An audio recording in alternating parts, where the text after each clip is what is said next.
Okay, hey everybody, Miss Butte here, and today we're gonna have a refresher on how to write effective language objectives.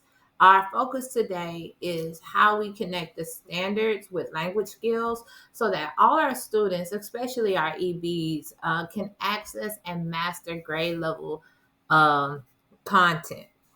So the theme of today is, stop dreaming and start doing. So we always talking about the ELPS. We're always talking about learning objectives and language objectives. So we need to learn how to take these objectives off the board and incorporate them into student engagement.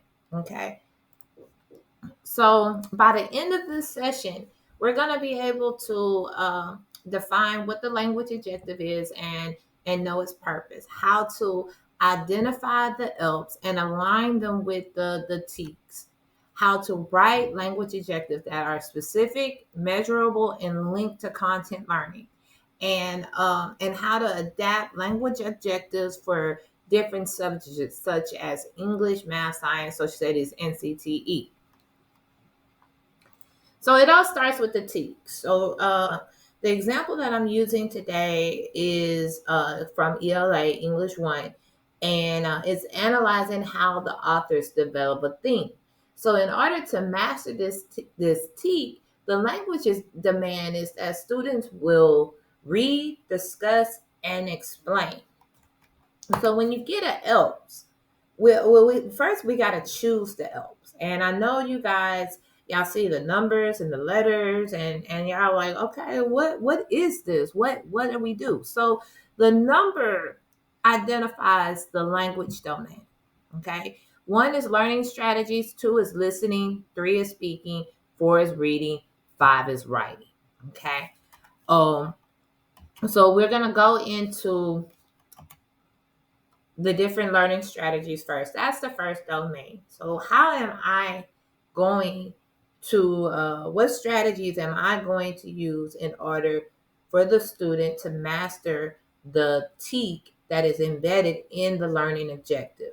As you see, the letters correspond with a different strategy, such as use prior knowledge, using new vocabulary, internalize a new language, self monitoring.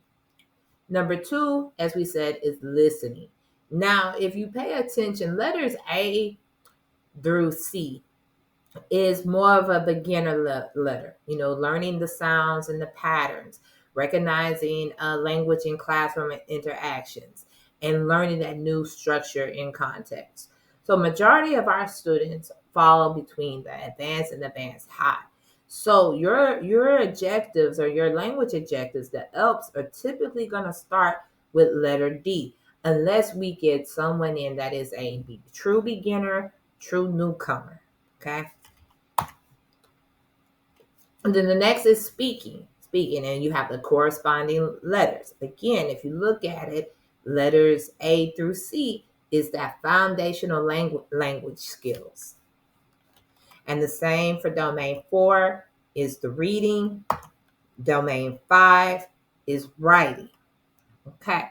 So, how are we going to write this language objective? So, again, our TEK is to analyze how author develops themes within and across text. The learning objective is students will analyze how authors develop theme within and across text. So, we have a formula for our language objective. The students will, the language function, you add that, plus the academic task, plus what support you're going to give. So from that formula, we wrote, students will analyze how the author develops theme in the text by explaining their ideas during a partner discussion using sentence stems and textual evidence for support. So I want you to take a moment and think, refer back to the slides and think about what letters and numbers did we use.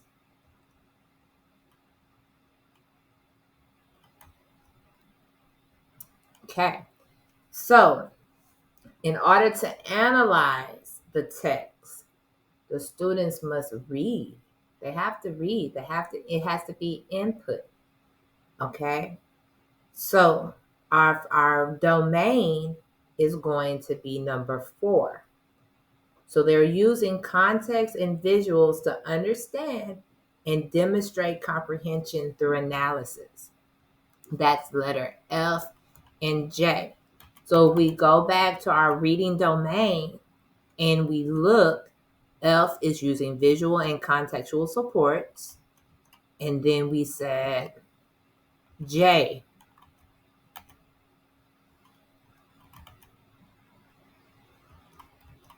J is demonstrate comprehension of informational text. So once they digest it, they have to comprehend it. Now, okay,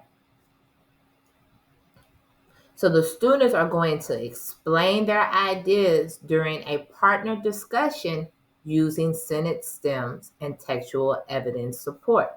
So they're going to be discussing. So they're speaking. So that puts us in domain 3. And then we're using F and G. So let's go back to our speaking domain. F is ask and answer questions. So as they're discussing what they digested when they read, they're going to be asking each other questions and giving explanations. And then we also said G. They're going to express their own opinions and their own ideas. Okay. So when we're thinking about the TEKS and the ELPS, the TEKS is what the student is going to learn. The ELPS is how they're going to use language to learn it. Okay. So there's 2 ways. Well, these are 2 ways. They're not the only 2 ways because there's plenty of ways to develop a lesson. But there's 2 ways you can go ahead and incorporate the ELPS into your lesson. You can design with the ELPS in mind. That's front loading. If you have a particular strategy or activity that you want to use that you already know, like I want to try jigsaw today, or we're going to do around the world or think, pair, share. I'm going to do that. So what ELPS fit in with that activity? Okay. So if you're going to focus on academic speaking, you might choose 3G, which is expressing opinions and ideas, and then you build that ELP within the TEK that you're focusing on. Okay. The second way is you can look at your lesson, a lesson that you have already designed, that you've already used, and you don't have a clearly defined objective. You look at that lesson and you see, okay, what are my students doing? Are they reading, writing, listening, or speaking? And whatever they're doing within that lesson, you align it with the ELPS. You go back to those slides and you write the language objective from there. Now, what led me to do this presentation is in the TEKS resource system within the performance assessments, the ELPS are there. The ELPS are there. But, who knows what C1C means or C5EII means. If you don't know what the letters and the numbers mean, you're not able to identify those strategies that's already built. So the example we're going to use, I just pulled out C1C. So again, our number is the domain. So in this particular one, it is a learning strategy. Okay? It is a learning strategy. And then the letter goes back to what that learning strategy is. So let's go back to our cheat sheet under learning strategies, and C is use new vocabulary in multiple contexts. So we know within the lesson that I pulled these ELPS from that's in the TEKS resource, you're going to be introducing new vocabulary. And then the Roman numerals identify the proficiency level of that student. So our TEK that we did pull out does not have a Roman numeral. So this strategy will apply to all proficiency levels.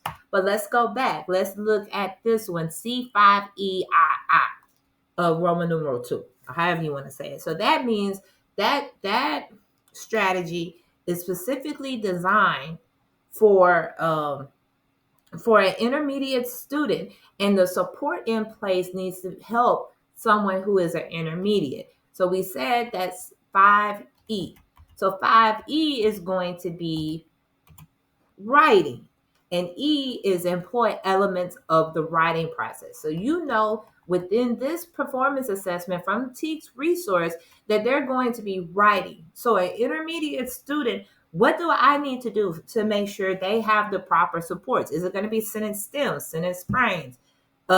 Frames? Is it going to be a graphic organizer? Is it going to be a word bank? What am I going to provide that student, an intermediate level student, assistance for them to understand and learn and master that particular TEKS? Now, are all your students going to need that support? No, they won't. You have to give the supports to the students who need it. Now, these strategies in the ELPS are English Language Proficiency Standards. Does that mean just EBs are going to benefit from these strategies? No. All our students are developing academic language. We're all trying to increase that academic vocabulary. So these strategies and these embedded supports will help all of your students. Now, this presentation, I have embedded it in a Google Classroom. Once you completed the video, there is an Edpuzzle activity with a short quiz. I need you guys to complete that to receive credit for the professional development that I have provided for you guys. If you have any questions at all, feel free to comment, post, email me, call me, and I'll be more than happy to assist you with developing your language objectives to tie them into the content. Thank you for your time, and I hope you guys are doing well. And as always, I'm here if you need me. Thank you.